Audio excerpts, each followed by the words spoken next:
A'udhu billahi minash shaitanir rajeem. Bismillahir rahmanir rahim. The Kemetic word Nesu and its theological meaning.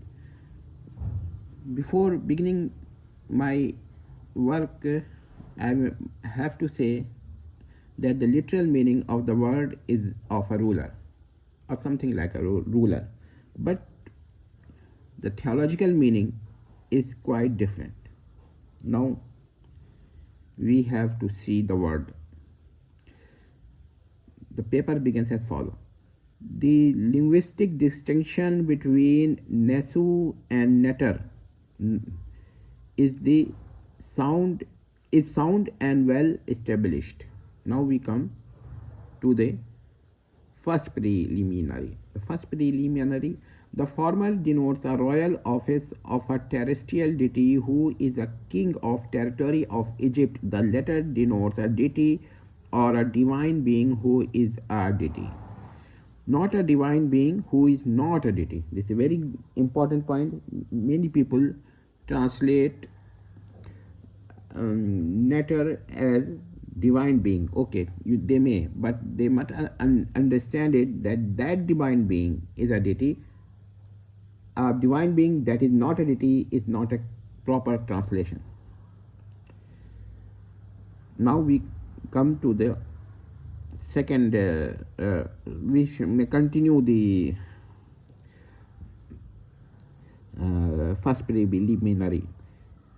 Egyptological scholarship consistently mention this separation in relatively more softened descriptions, as these two terms belong to two separate semantic domains. Perhaps this is based on literalism. Now we come to the second preliminary. It is equally supported that Nesu was regarded as a Netjer, N-T-R, Netjer. Egyptian text and iconography portray the Pharaoh as Netjer Nefer. Now we have a very variety of translations. For example, good God, flawless God, holy God, benevolent God, young God, junior God. There are a number of translations, or infallible God. You may even translate it like that. Attributing to him divine qualities and actions along with cultic receptions. That's a very important thing. A pharaoh was or is believed to be a deity regardless of its origin, where by union with some heavenly deity or the divinity was considered to be derived from the sacral nature of the kingship itself. But it is an undeniable truth that the divinity was considered to be derived from the sacral nature of the kingship itself. It is a very important thing. Third preliminary. There is no single term equivalent in other languages for this fusion of sacral office, operative function, terrestrial exclusivity, and terrestrial divinity. So there was no single term in many languages. The NSW term represents a unique theological and anthropological construction. This is a very important thing.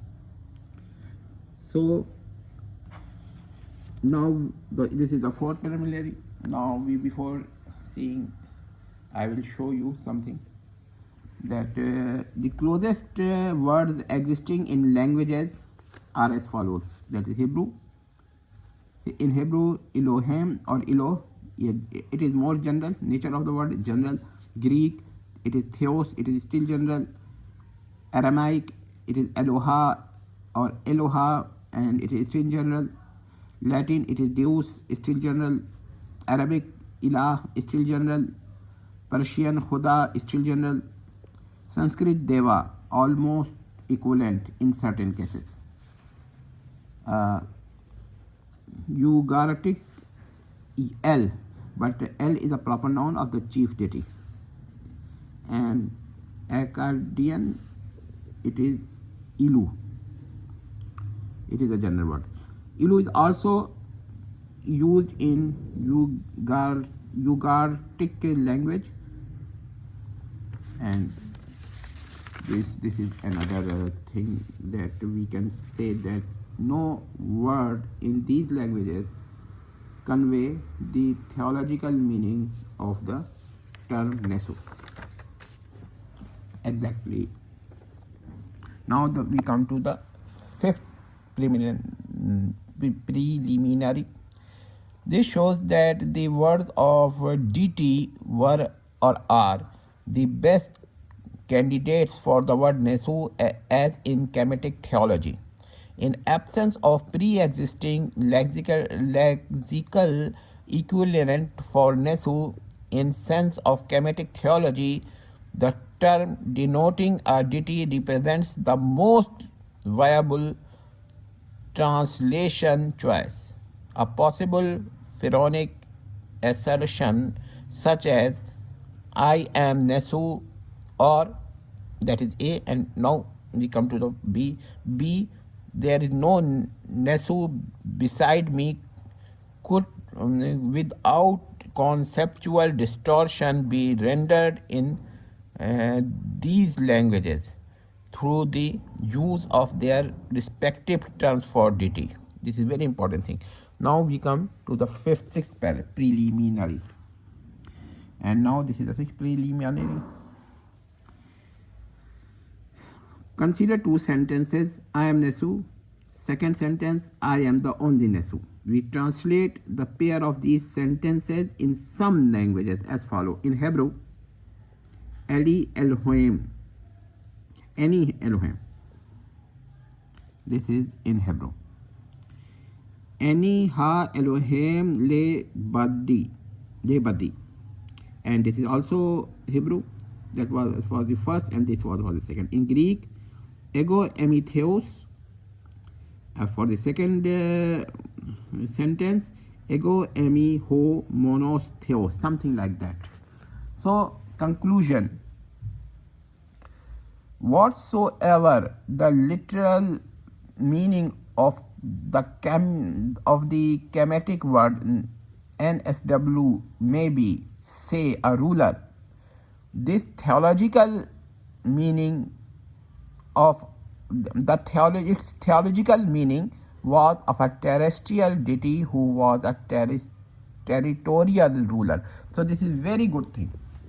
So I have written it. Now if you want to see the entire work personally, you may see it, or I have written it, and these are the words. So I think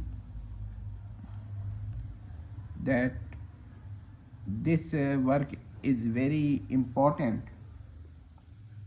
and you may see that a number of scholars are trying to say that Netjer may mean divine being, but the word, the term divine being itself means a deity. It is not something that is a divine being but not a deity. Divine being is an alternative term for deity, not for anything that is not a deity, at least in discussion of Kemetic religion. Additionally, we say divine essence, we say divine being, we say divine ousia. So we say divine nature, we do not mean something which is not, this is distinct or separate from the deity. So when the word divine is used in regard to a deity, it means something that cannot be separated from the deity. And I mean that something that is the deity. So divine being does not mean something that is not a deity, but pertains to a deity. So this is very important, and I have discussed this topic. Hope that it will help you. Lastly, I want to say that you may see its description. For some time I used to write a summary of my topic, but as I am limited to use only 5,000 characters, I cannot express all my ideas. So the second option, probably a better option, is to see the transcription if you have some problem with my pronunciation and my speaking abilities. I know I cannot speak correctly, or I often commit mistake, but things which I have written, you may see it, and if there is a problem, another solution is that you may pause the video and zoom it to see what I have written. I always try my best to write it clearly so it can be read correctly. So you may see it again. This is another page, second page. Now this is the third page, and this is the last page. Thank you.